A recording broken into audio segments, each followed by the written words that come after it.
I'm reminded that the question that keeps being asked around the world that has to do with prisons here in the United States is this simple question. Why do the United States imprison so many more people as a percentage of its population than almost any other country in the world? And she gave us the answer, because it's not about criminality. It's about controlling a part of the population. You pretend that they are criminals so you can put them in under the heading of criminal. But if you're trying to solve a social problem by putting people away out of the community in an enclosed space, and you can call it criminal, then you get the weird statistic that your numbers are off the chart relative to everybody else. And I have to tell you, because in large part the people in most other countries do not allow such a thing to happen. And as Americans, you ought to ask yourself, as I do, what is it about our country that allows such a thing to happen and to be perpetuated and to produce? You all know, and I don't want to digress, it costs much more per year to put a person in jail than to give them a decent job and an income. It is outrageously inefficient to do this. We may have a Department of Governmental Efficiency, but it didn't do anything about one of the grossest inefficiencies that this government has ever perpetrated on people. And if you can see the fakery of calling it all drug-related, it's the same thing. The story I told some of you before we went on the official program about those 76 people that have been executed by the United States because they were on a narco boat in the Caribbean or the Pacific over the last 3 months. Those are also being called criminals, being involved in the drug trade. That's what put all those people in jail, being involved in the drug trade. I went to school in the fanciest schools this country has. I was an undergraduate at Harvard, then I got a master's degree at Stanford, and I finished by getting 2 more masters and a PhD at Yale. I'm like a joke. And here's what I want to tell you. Every drug you ever heard of was always available in every room of those institutions that I ever visited. And who got arrested? Nobody. Who got invaded by the cops? Never happened. Which person of the young people there was worried that their drug activity would get them into trouble? None of them. This is a social issue, not a chemical issue. Okay, I want to talk to you about this problem of affordability. It's a big, long, fancy word. Don't be misled by it. It simply means what you suspect it means. We got a problem in that a lot of the things we need and want, we can't afford to get. Nor if we get one of them, we have to forego another one of them. It's been around a very long time. Not a new problem, not at all. Hello and what's up, good people? Welcome back to the channel, and I hope you're doing great from wherever you're watching this video from. Now, I know in the recent past, in a few years, we've been hearing about, the decline of the American empire, the eventual decline of the American empire. Many economists and, analysts have been warning about the same. In this particular video, we feature a discussion or a lecture, a presentation by an economist, Dr. Richard Wolff, as he discusses the decline of the American empire and the systemic economic challenges that are currently facing the United States of America.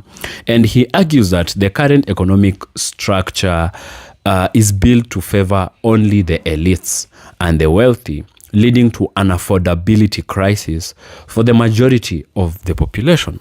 And currently we've been hearing left, right, and center Americans complaining about how life is becoming unaffordable, quite unbearable to for the everyday American. So this is what we're terming as the affordability crisis. So without wasting so much of this time, let's go ahead and watch the entire of this video, and we'll be back with a few key takeaways from it.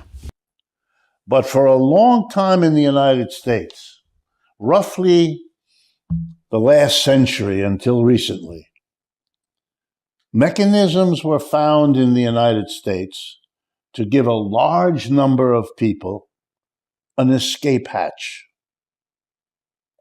to give them a little extra money so that they could afford many things, more than their parents had been able to afford, and that was a sign that was important.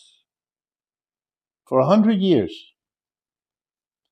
The period is known historically, and it will be looked back on in the years ahead, as the period of the American Empire, when the United States became a global power. That was not always true. For most of the history of this country, it was not true. Remember how it began?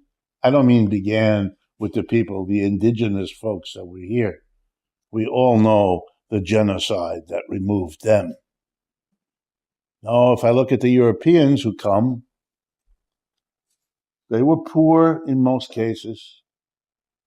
They were criminals back home, running away. People in awkward circumstances, which is what the phrase is in German. And they came here, and they had a fairly hard-scrabble life. They were given land that had been taken away from the indigenous people and so forth. You know the story. But it was only really World War II. So, a lot of American history from the time of the Independence War of 1776 to World War II, 1942. That's a long time. We were not an empire then. We had been a colony of somebody else's empire, remember? The British. They had a big empire too. What's left of that? Nothing. You know what England is now? A poor, wet, cold island off of the mainland of Europe. That's what it is. It's one of the few countries of the Western world that's in worse shape than we are. Much worse. It is really serious what has happened to the empire once referred to as the sun never sets on the British Empire. Why? Because Britain has so many properties in Asia, Africa, Latin America, that literally as the sun goes around, as we go around the sun, there's always sunlight somewhere on what Britain owns. Now it's almost correct to say that the sun never shines on Britain. That's how far it's come. And before you laugh too much, that's what's happening to us. Now, you are living through it. I am living through it. I'm going to go through some details, but I don't want you to lose the big picture that I'll come back to at the end. The big picture is the empire is over. From 1945 to 2010, 2015, we were the top dog. All the other big, powerful capitalist countries and the socialist countries had blown themselves to bits in World War II. Britain, France, Germany, Italy, Japan, Russia, China, boom, they destroyed one another, led by the old European empires. Hitler's slogan, Das Dritte Reich in German. My mother was born in Berlin. My first language is German, so I speak that language, still do. Hitler promised Das Dritte Reich means the Third Empire. He was going to make Germany an empire. again. A kind of MAGA forerunner in more ways than one. And to do that, he invaded the Soviet Union. And that begins World War II. And they destroyed each other. The British, the French, the Germans, the Italians. They still haven't recovered. Immediately at the end of the war, the colonial people around the world realized, this is our chance. They're weak. They've destroyed each other. We can get independence. Led by India, a big jewel of the British Empire, they fought the battle. You all have heard or watched or learned about Mahatma Gandhi and that movement. That was a revolution against the British Empire. And the British did everything.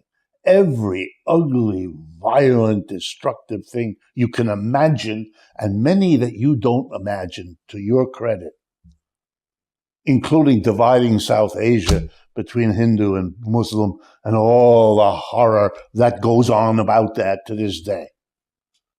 As horrible and in some ways worse than what Israel is doing in Gaza, which is a rerun of these situations. The United States took over. As Britain withdrew, the United States moved in, everywhere.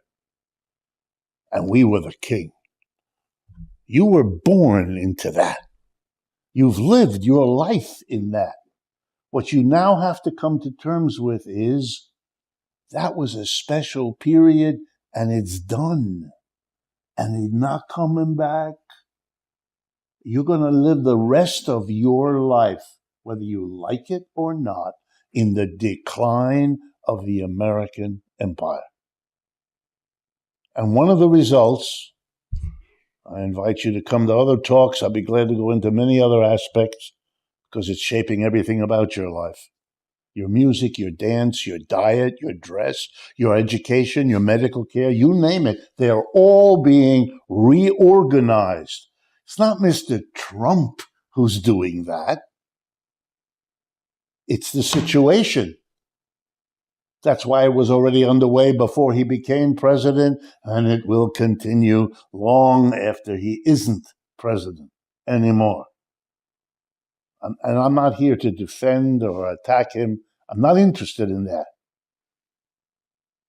And beware lest you be too caught up in the details of what he's doing to miss the picture of what's going on here. As the empire declines, and let me give you milestones so you can get it. The United States went to war in Vietnam. The enemy was the Communist Party of North Vietnam. The United States lost the war. You know who runs Vietnam today? The Communist Party of North Vietnam, because they won. You know who doesn't run Vietnam? The United States. You know why? Because they lost. I have to underscore this to Americans who live in an environment in which they don't seem to get it, what happened there. Now, I'll pick another one. Afghanistan. The enemy there is called the Taliban. The United States went to war against the Taliban, and the United States lost, and the Taliban won. You know how I know? Because who runs Afghanistan today? Let me tell you, in case you're wondering, the Taliban. That's a clue about who won and who lost. Ukraine is in the process of being lost. There you had the United States, all of Europe, and the Ukraine army, all going to work against Russia. Russia won. The West lost. That's why the Europeans are crazy these days about Russia. This is not the way this was supposed to go. The Russians were supposed to be defeated.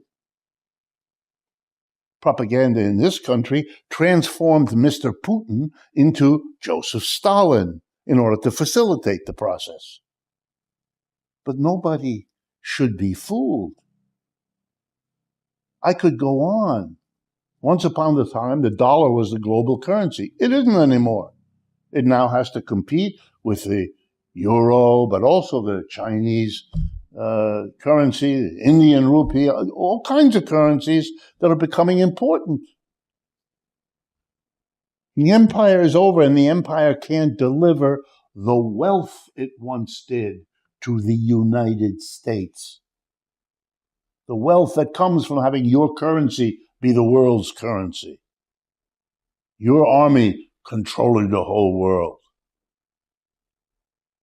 The war in the Caribbean, the killing of those people in the boats, it's got nothing to do with drugs. That's the story you tell the American people because they're gullible enough to actually believe it. This is a part of a war to take over Venezuela because it has the greatest, in case you're not aware of it, supply of oil under the ground in the world, more than Russia, more than Saudi Arabia. It is a jewel in the maneuvering around oil. And the United States is very embarrassed by having lost in Vietnam, lost in Afghanistan, lost in Iraq, lost in Ukraine, so it has to win somewhere. And Venezuela offers 2 for 1, a victory and the oil. What are you going to do? Is it possible? Yeah. I want to turn now to affordability. What's that about? It's when you can't afford to buy stuff. Well, everything that's happening in this country now, everything is about that.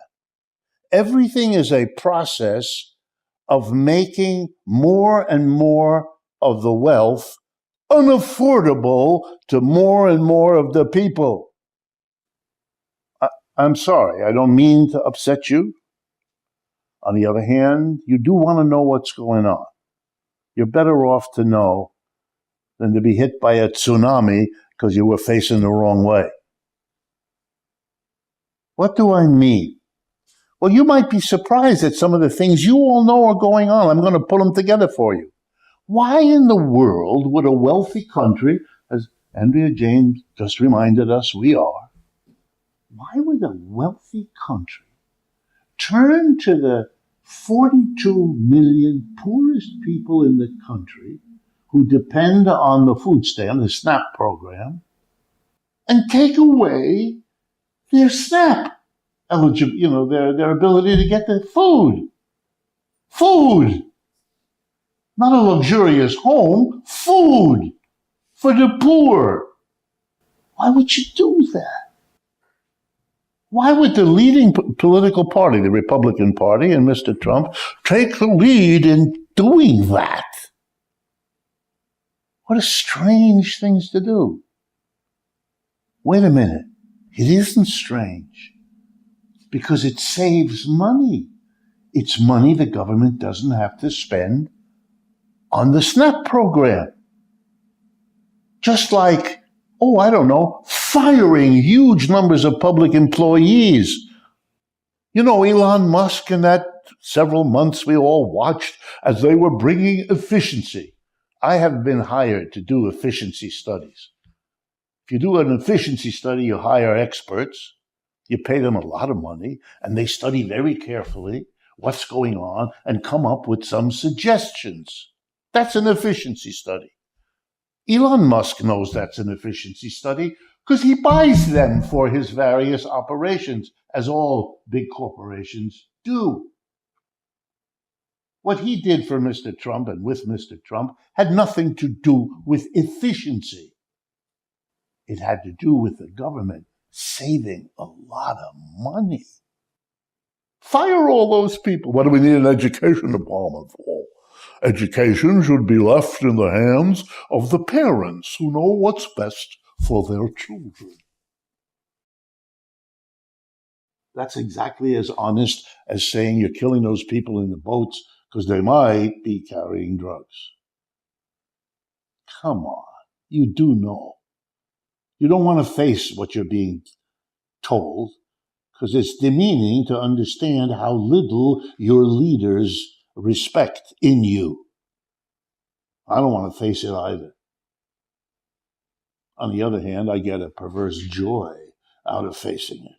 And you're subjected to it for the next few minutes. So, you save money with this. You call it efficiency. And you hope most people who efficiency. I mean, a good thing, efficiency. After 4 months, it peters out. You know why? Because people figure out this has got nothing to do with efficiency. And now the pushback begins. All those people thrown out of work, they go to court. They want their job back. The procedures that are in place about how you fire people were never followed. Remember, Elon Musk came in with his baseball cap and his limited mental capabilities and did his thing. I know we are supposed to believe that this is a genius. I know we're supposed to believe it. And many of us do, because we make an equation. If he's got that much money, he must be smart. Sad that you should believe that. After a few months, he couldn't do it anymore. So Mr. President had to come up with another way to save money. He shut the government down. Brilliant. 4 months of efficiency, and now some months of nothing at all. We cut everything. We stop everything. Who does this kind of thing? Somebody who's desperate. Why would the president be desperate to do this? Stick it to the people who depend on food stamps. Lay off all those air traffic controllers, making it impossible for anyone to go on an airplane in the country, which, if he had half a brain, he'd know the biggest users of our airplanes are corporations. They're now going to be interrupted because they can't take a flight anywhere, whereupon the government has to stop being shut down, which, as we speak, is being voted in Washington. But be sure, he'll come up with another one. What is this desperation to save money by not spending? In order for me to explain that to you, which I'm going to do in a moment, I got to show you the connection to affordability.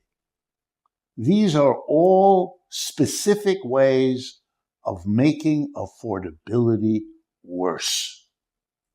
He's taking away the capacity to buy from more and more people. The fired federal worker, the person who can't get the support for the welfare program they're getting, the air traffic controller who hasn't been paid for 40 days. And you know what he does? He has to go and borrow money to pay for the basics because he has no income. And he has a mortgage to meet, and he has this, and he had that. So he borrows money. But of course, if he borrows money, he has to pay interest. Even if he gets his job back, even if he gets back pay, no one's ever going to give him that interest. He's out money. And quite a bit.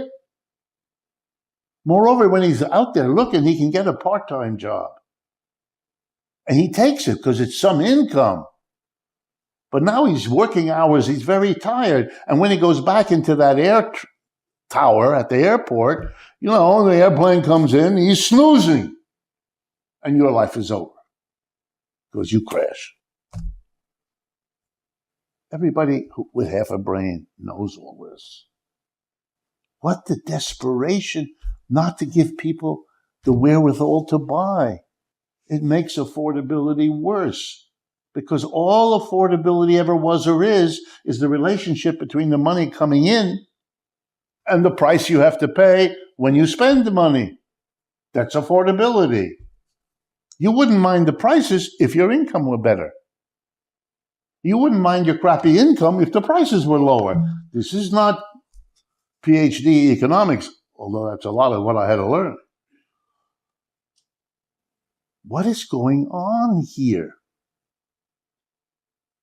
Affordability, let's start with your income. What you can afford depends on how much money you get.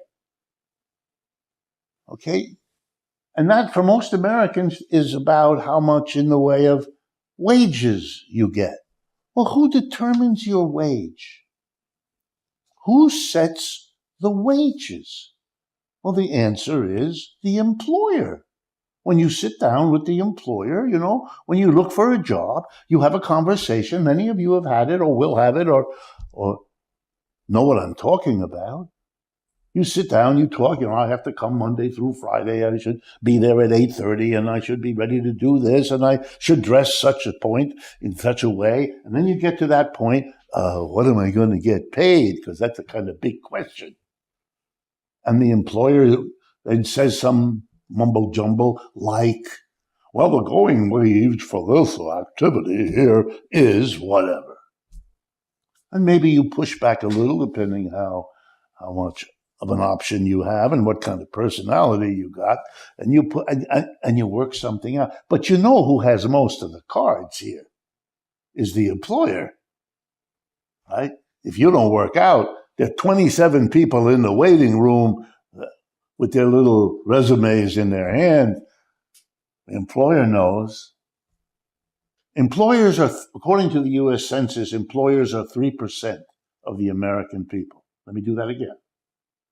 3% of our people are employers, and that includes the self-employed. In other words, the wages of the whole society are determined by 3% of the people. And I'm now going to have to tell you, you're not in that 3%. You have to take it. Because if you leave it, who knows what else is out there for you.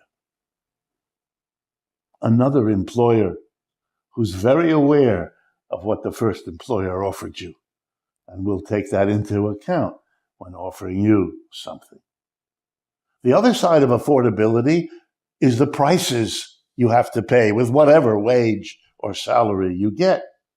Well, let's ask the same question. Who determines the prices? Ready? The same people. The same 3%. If you've ever worked in an office, a factory, a store, were you called in as an employee to help participate in deciding what the prices would be of whatever it is you're helping to make? Of course not. You're a worker. You're an employee. You don't make those decisions. Those are made by the employers. They decide the prices they put on things.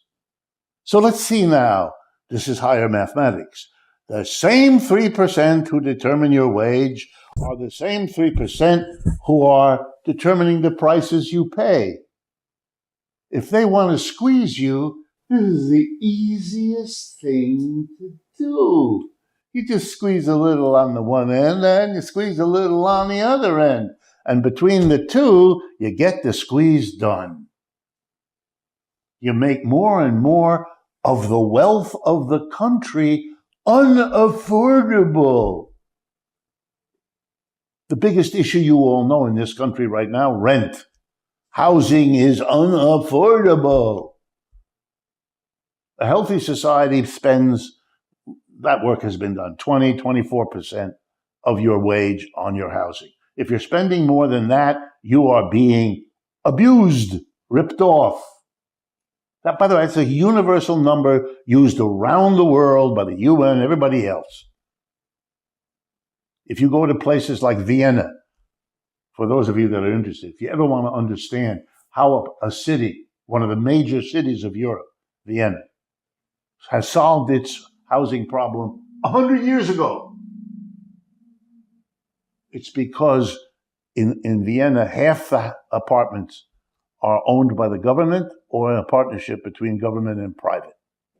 Half. And the wages are set as a percentage of your income. It's a spectacular success story, which is why you've never heard of it. You live in a country where we have 800 meetings every year about the housing problem.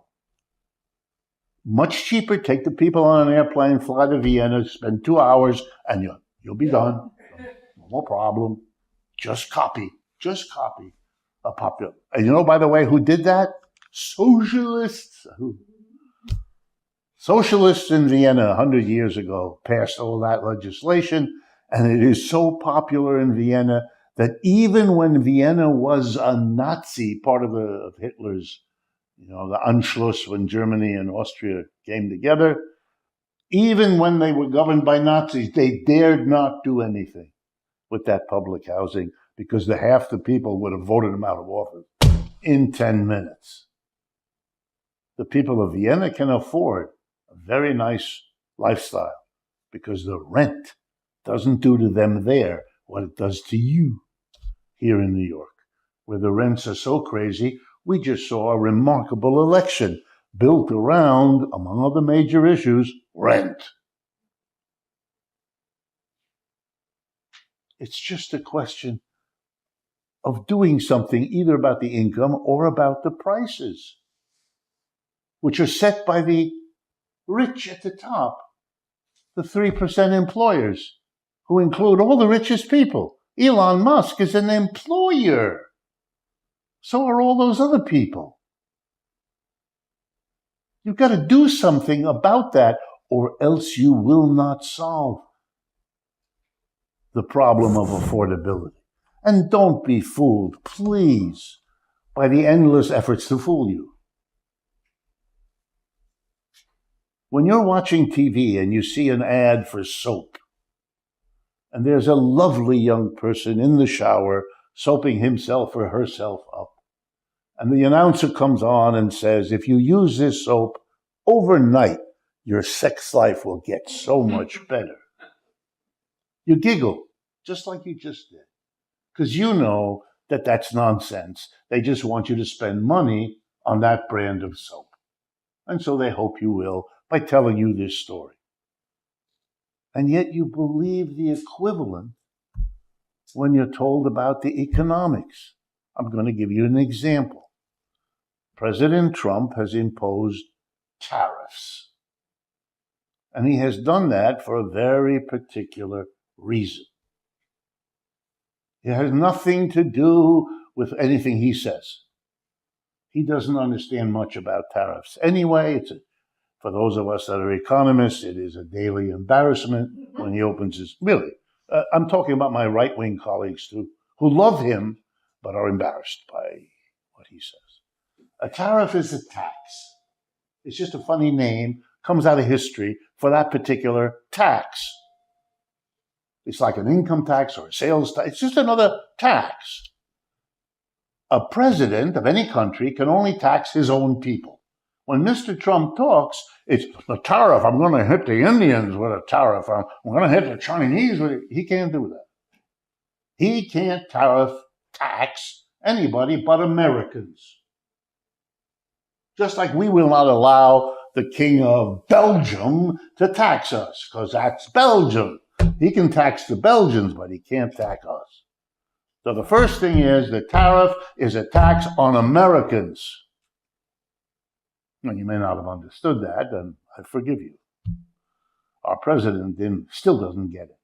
Or maybe he does, but it's very dangerous to be known as the president who adds to the taxes, especially for a Republican, which is a political party that has spent the last century standing against taxes. What a remarkable thing that the Republican president of the Republican Party that's always against taxes has just given us one of the biggest, worst tax increases we've ever had, these tariffs. If it didn't occur to you before, yeah, it should have. Well, you might say at least it's a tax that falls on business. And you're right. You know who pays a tariff? The business that brings goods or services into the United States that are manufactured or produced elsewhere. The tariff is it used to be called in American history import duty. But it's the same thing. It's just a different word. So if a French wine made in France comes here to New York, the importer, the American company importing the French wine, say pays $10 for that bottle of wine from France, now has to pay Uncle Sam the tariff on that $10 bottle of wine. That's a check that goes from the importing company to Washington, D.C. It doesn't go to France. Nobody in France pays the tariff. An American pays the tariff. But it's an American business. So you might want to say, gee, well, at least the president is taxing business. Wrong again.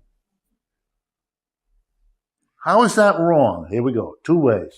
Number one, before the tariffs were announced, that was in April of this year, we had something else. The big, beautiful tax bill. You may remember, a lot of publicity. What did the big, beautiful tax bill do? Drop taxes on business in America. Dramatically. And on rich people too. It was a wonderful gift of a tax cut. Why was it done like that? Because Mr. Trump wanted to be able to say to the business community, I'm going to hit you with this tariff tax, but don't worry, I'll cut your taxes first. That's like going into a store and noticing that the clothing is all 50% off and not being aware, as your cousin told you, that 2 weeks before the sale, they raise the prices by double. And you feel really good until he tells you that. I'm here to tell you, there is no tax increase for business. They got a tax cut to let them know not to squawk when the tariffs come down. And what are the companies doing that are supposed to pay the tariff? They have to pay. They send it to Washington, the tariff. But then they do something else. They raise the prices of those goods to you and me, saying to you, we really wish we didn't have to do that. But because we have to pay the tariff, we are having to raise the price. And you poor people believe this horse shit. Why? Why? Everything I've told you tonight, you knew anyway. There's nothing new here. I'm just putting it together in a way that you kind of now have to look at it, don't you? Your coffee is going up. You notice that. The latte costs you more. Part of the excuse for that, coffee comes from other places. The United States can't grow coffee. A little bit in Hawaii, a little bit in Louisiana, but not enough to make a difference. And we consume one hell of a lot of coffee. And that mostly comes from Brazil. And so the excuse is, well, the tariff on coffee coming in. Those businesses have no need of that. They got a tax cut. Took care of that for them. This is just grab it because you can.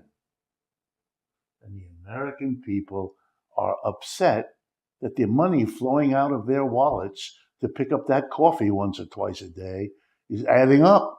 And they're kind of noticing. This is not going to stop, folks.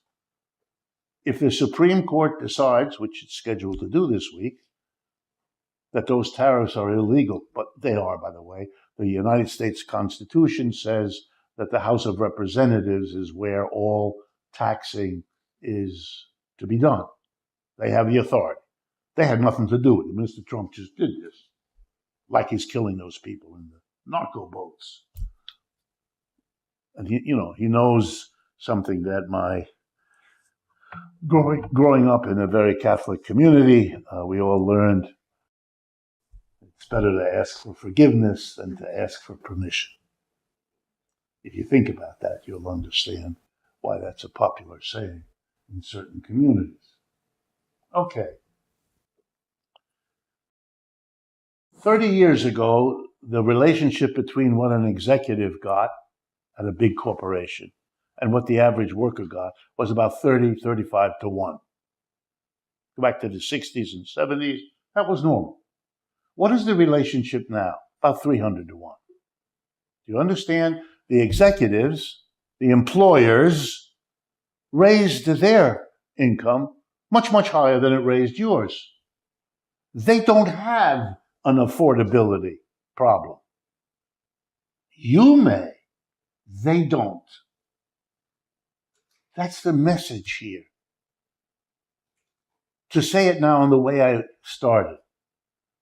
When an empire goes down, we have seen in every example of which there is a record that the people at the top, those with the money and those with the power, hold on to their wealth and are in a position to do it. Which means the cost of the decline is offloaded, doesn't fall on them. It falls on us, on the rest of the people. And it takes the form of an affordability crisis.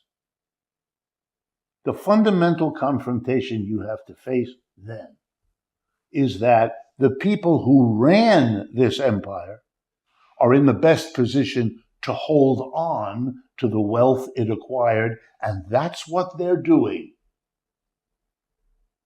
And to you, they give a very large middle finger. And the only question, the only one worth asking, is whether you will tolerate it or not. All the rest are details. Here's a detail that was surfaced yesterday out of the mouth of our president, who, because he doesn't understand much of this, mumbles stuff, which is very instructive because the normal kind of person who sits in his position knows that you don't say these things. These are kept quiet. So he announced a great breakthrough, a 50-year mortgage. I don't know if you caught this, but let me be sure you did. The normal mortgage in this country, long-term mortgage, is 30 years. Rarely do they go beyond that. You can get a 5, a 15, a 10, up to 30 years. And for those of you not clear about it, all of the mortgage is the name of a loan, just a particular kind of loan. But there's nothing to it other than a loan. A mortgage, somebody lends somebody money to buy a house or a home. So we call it a mortgage. Just like if it's a tax on an imported product, it's a tariff rather than just a word tax. Okay, so if you have 30 years to pay back a loan to buy a house, then each year, roughly speaking, you've got to pay back the creditor 1/30th of the value of the loan plus interest. So that over 30 years, you've paid it back. Obviously, if people are having trouble with their house, here's what we can do. We can lend it to you for 50 years, which means from the time you graduate high school till the day you die, you'll owe money. Lots of it. This is helping you. Mr. Trump is helping you. What he doesn't mention is those extra 20 years, you'll have to be paying interest, which means the house will cost you way more with all of that added interest than it would have if you'd paid it off in 30 years. You poor schmuck. That's how the government, I want you to understand how you look to them. And ask yourself whether they deserve the respect that is asked of you. This is not a solution. This is more of the same game. The president ought to be called, what my parents used to call people like this, the flim-flam man. The one who comes in with a great deal you really got to have right away. Quick, before you understand what's going on, give me some money. What is going to happen here? This has been going on for a while, folks, and it's not stopping. And there's nothing the United States can do. You've got to understand that, because most of the causes of this lie outside the control of the United States. Mr. Maduro in Venezuela, who has a lot to be worried about, the largest aircraft carrier in the world, full of bombs and planes, the Gerald R. Ford by name, for those of you who pay attention, has just entered the Venezuelan area. This is usually a setup. The United States has moved troops to a number of bases that are within half an hour, 45-minute air flight to Venezuela. Venezuela is a small, poor country that has been subject to sanctions by the United States for decades now. Not as long as Cuba, but for decades. This is all very familiar. You put a lot of sanctions, you hobble the country, and then you do provocations, and then the CIA does its thing, and then you invade. And that's called the Monroe Doctrine, to clean it up. All right, Russia has announced that it will not permit that to happen. Whoa. Did you hear what I just told you? Russia has announced no more Monroe Doctrine. No more agreeing that the Western Hemisphere is the United States' place. Now, what does that mean? Who knows? But the world is changing. Nobody did that before, including the Russians. Russia and China together, folks, is now a much bigger, richer economic powerhouse than we are. I left it to last because I know in America it scares people. But in economics, we make a little calculation, a kind of a shorthand. We get a measure of the total output of goods and services in a country in one calendar year, 12 months. And we call that the GDP, the gross domestic product. You'll hear it referred to in radio and television all the time. And we compare countries to get a sense of how big they are. To give you an idea, the United States GDP is now in the neighborhood of $25 trillion, give or take. The GDP of Russia, 3 or 4 trillion. You understand? Russia was never an economic threat to the United States. Not when it was the Soviet Union, and not now. If you thought that, it's the same problem. You live in a political, ideological fog. Not your fault. What air are you going to breathe other than the air all around you? So that's what you breathe. And that's what you take in your brain. So the United States has no economic issue in Russia. Not at all. Never did. What is the GDP of the People's Republic of China? The United States, 25. United States is 25. Russia, say 4. China, 18 or 19. Okay? Russia and China are closer together as allies and friends than they have ever been right now. And they have an alliance with a dozen other countries, more than a dozen, but I'll use a dozen, called the BRICS. When you see that referred to in the newspaper, pay attention. BRICS stands for Brazil, Russia, India, China, and South Africa. That is the alliance, the center of which is the People's Republic of China. If you add up the GDP of all the BRICS countries, China, India, all of them, it works out to about 35% of the total output of the world, of our whole planet. Just those countries. If you do the same for the United States and the G7, that's the big alliance of the United States. That's the United States, Canada, Japan, Britain, France, Germany, and Britain. Total GDP of the G7 is about 28% of the world's output. So do you understand that Russia-China is a much, much bigger, richer core of the world economy? We are not what we were. Not even close. The two were the same. The GDP of the two blocks were the same in the year 2020. And since then, the gap has grown always in the favor of the People's Republic of China.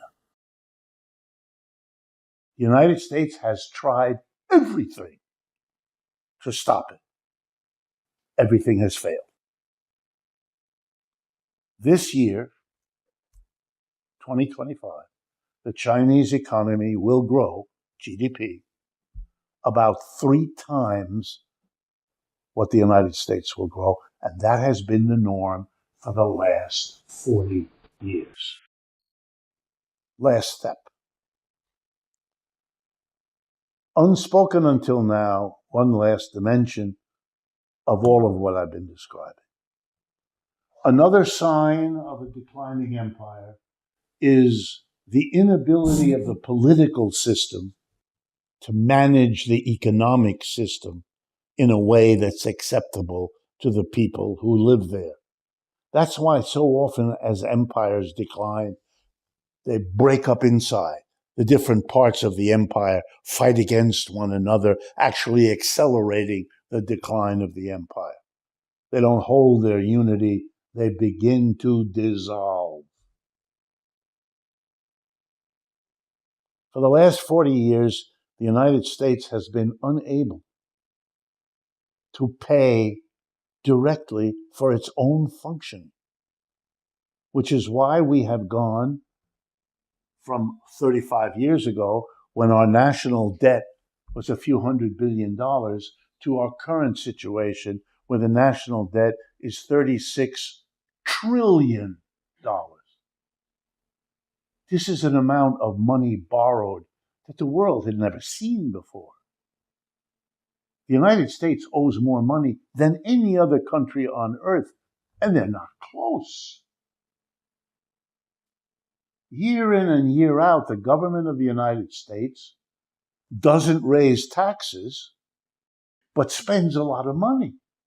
And the only way it can do that is if it borrows the money with which to spend, since it's not raising the taxes. Why is it not raising the taxes? Because corporations and the rich have purchased the political system.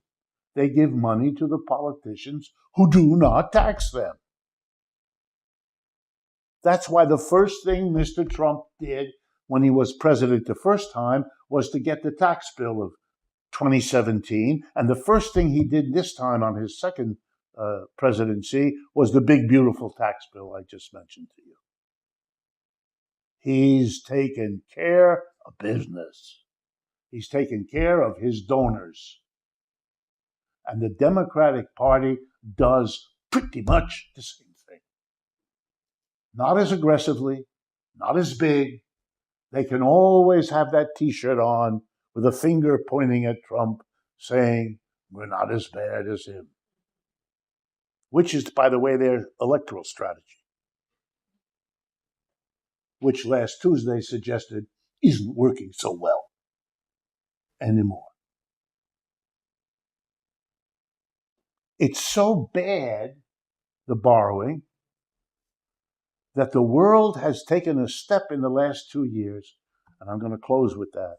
The world has taken a step that no one foresaw because no one wanted to see what it means that the empire is over. There are 3 companies that rate the credit worthiness of all borrowers, all corporations, all governments. One is called Standard & Poor, another one is called Moody's, and a third one is called Fitch. They are the 3 companies, all American, who will tell you the credit worthiness of a county in Myanmar and of a factory in China and so on. That's their job. They measure. All 3 of them have now dropped the credit rating of the United States from AAA, which is the best, to AA. The United States used to be AAA. Are there other countries that have AAA? Yes, quite a few. But not this one. You live in a country that is no longer safe to lend money to. And the big banks and insurance companies, the foreign countries who are the big lenders to the United States, you don't know much about it because few of you in this room, I'm guessing I'm right about this, correct me if I'm wrong, but few of you are in the habit of lending big bucks to the United States government. In other words, you have no idea what I'm talking about because it's not about you. If you're not a billionaire, you're not in this operation. So now the United States has a new problem. It solved its difficulties for the last 30 years by borrowing wild amounts of money, and now it can't do that anymore. Like every creditor, every borrower who goes too far can't do it. Why are the creditors worried? Because they're worried for the same reason that they worry about all the other countries that borrow and then hit a moment when they don't or can't borrow anymore. Here's when that moment happens, and you'll see how close we are. It's when masses of people go into the streets of these countries and shake their fingers at their leaders, and they say, "You're not taking care of our food and our clothing and our shelter and our schools and our medical care because you're saving money to pay off the rich people you borrowed from. We won't let you starve our children," remember Andrew, "in order to pay off the rich. Our children can't eat, so your mansion can have another layer of gold paint? Really?" You know what happens at that moment? The leaders have a sudden change of heart, and they call up the creditors and they say, "We can't pay. We can't. And even more important, we won't." One of the countries that does this on a regular basis and gets away with it because it knows how to play politics is a country called Argentina. 2 weeks ago, they did this game again.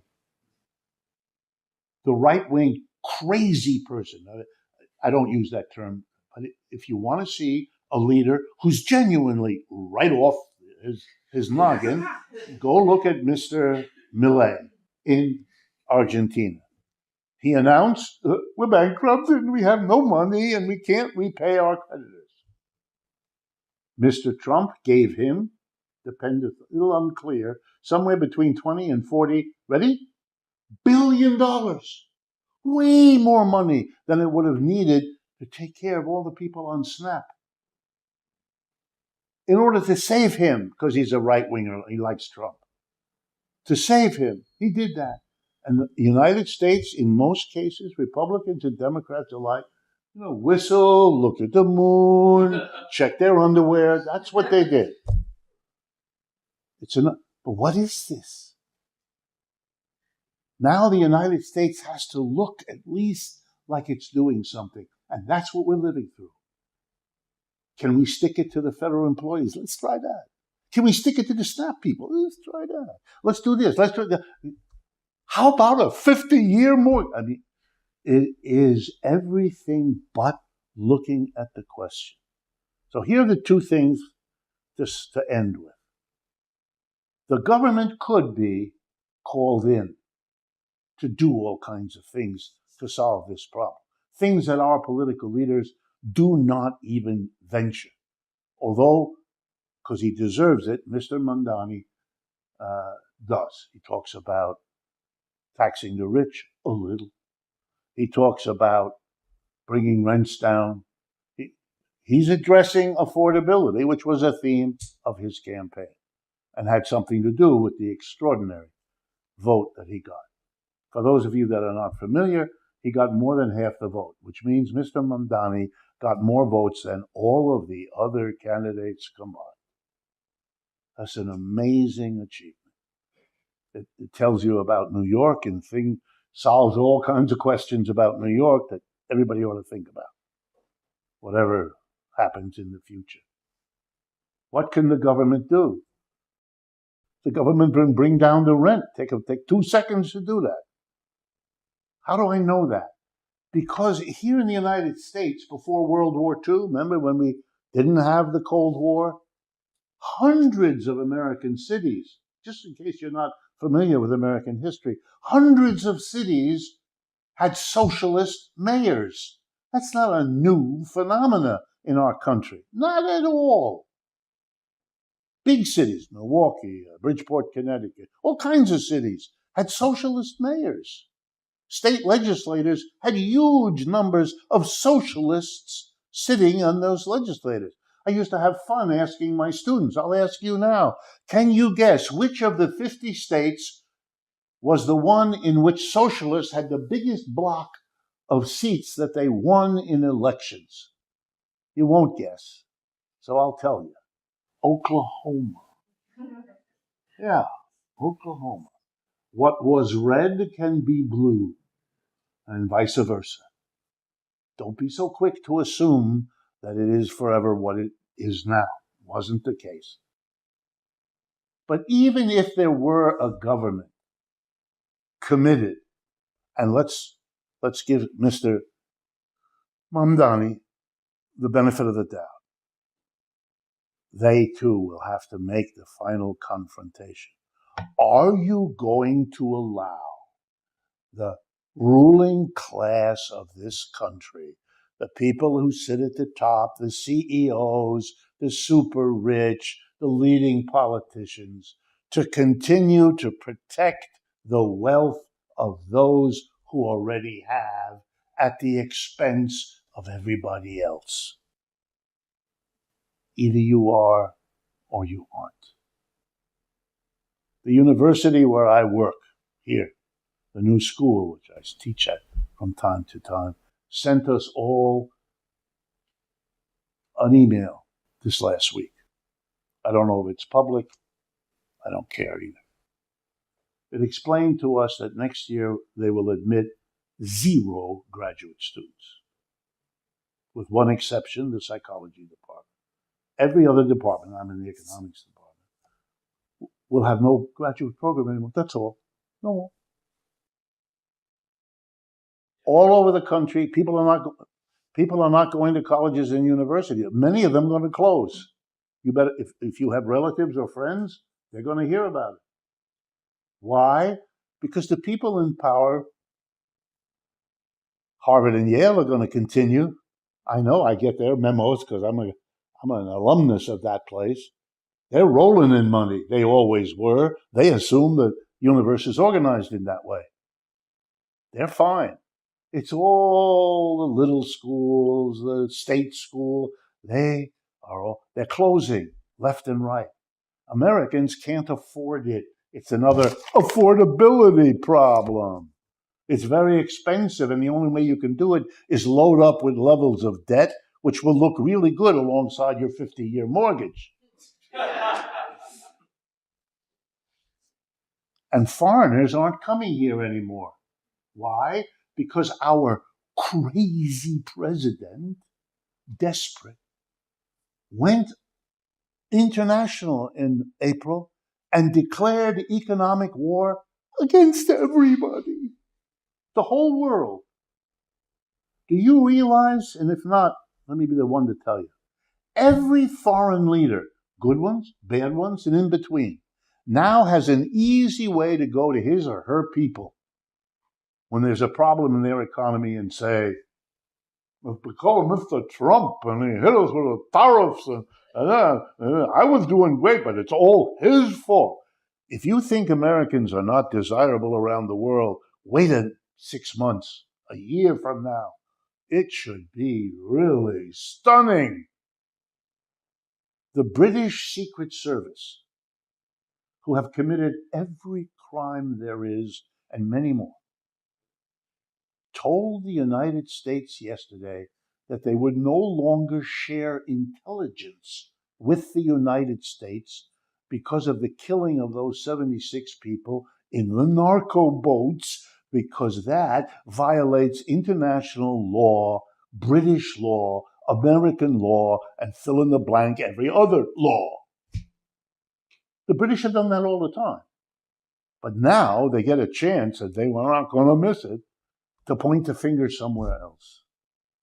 We are in a very bad position. When I sit down and have a coffee or a drink with my fellow economists, left-wingers like me, right-wingers and folks in the center, we don't agree on how the United States got into the current situation, and we don't agree on how to get out. But this is what we agree on. This is the worst condition of the American economy in our lifetime. That we all agree. All right, so what really can we say are the key points we might have taken from this video? First of all, the decline of the empire. And Richard Wolff asserts that the era of the American global dominance, that is post-World War II, has ended or has come to an end. And this is illustrated, according to Richard Wolff, by the political shifts and the rising influence of other economic powers like China and the BRICS, the BRICS alliance. This is the alliance of Brazil, Russia, India, China, South Africa, amongst others. And something else he notes about here is the affordability crisis, a very important point here. So he defines the current economic struggle as a result of the same 3% of the population, these are the employers and the wealthy, controlling both wages and consumer prices. These, the 3%, control wages and consumer prices for the rest of the 97% of the population. And he explains that that the cost of imperial decline are being offloaded onto the general public, leading to increased debt and financial hardships. You know, when you talk about the decline of the American empire, the elite, those ruling on top, know what is happening, really know this decline has been there for a good number of years currently. But the thing with these people is they're not exactly interested in saving or averting this decline. It's like the ship is sinking, but they're not interested in trying to avert the tragedy. The only thing they're interested in is at the expense of everybody else at the bottom of the ship. They want to take that advantage to just protect their interest and what belongs to them, you know, at the cost and at the expense of everybody else in the ship drowning, you know. Now, also we have systemic inequality. And this video generally highlights how government policies, including tax cuts for the wealthy, of course, we've seen this, and Americans have been complaining about this since Donald Trump came to power for the second term. So these, you know, tax cuts for the wealthy and cuts to social programs like the SNAP benefits actually disproportionately harm the working class and target people like black people and other marginalized people. Yeah. And also there is critique of political maneuvering.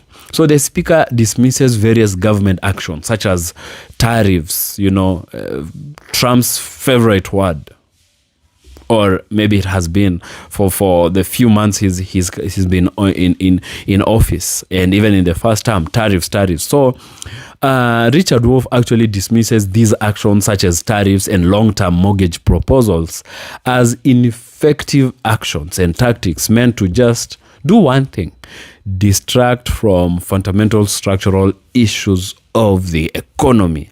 These are not solutions. These are just but distractions. So you know, the majority of people can think there is anything, any kind of solution that the government is trying to provide. And so really, in conclusion, the emphasis here is that these issues are systemic rather than a result of a single presidency. Because, you know, Trump might be in office for maybe one last time, or one other president could be coming for 2 other, terms. But what we have seen with the decline of this American empire has actually been gradual over the years, over the last whole decade, with different presidents, being in power.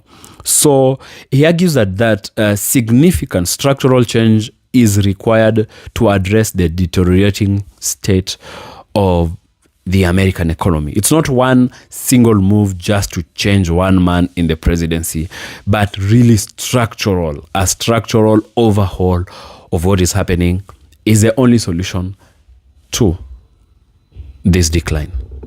Well, that's my take on this video. I don't know if you have learned something. If you have something you want to share, you want to add, let me know what you think, your thoughts and your opinions in the comment section. And if you like this video, give it a thumbs up and subscribe to the channel to become part of the community. And I will really, really appreciate. So with that, I'll see you in the next video.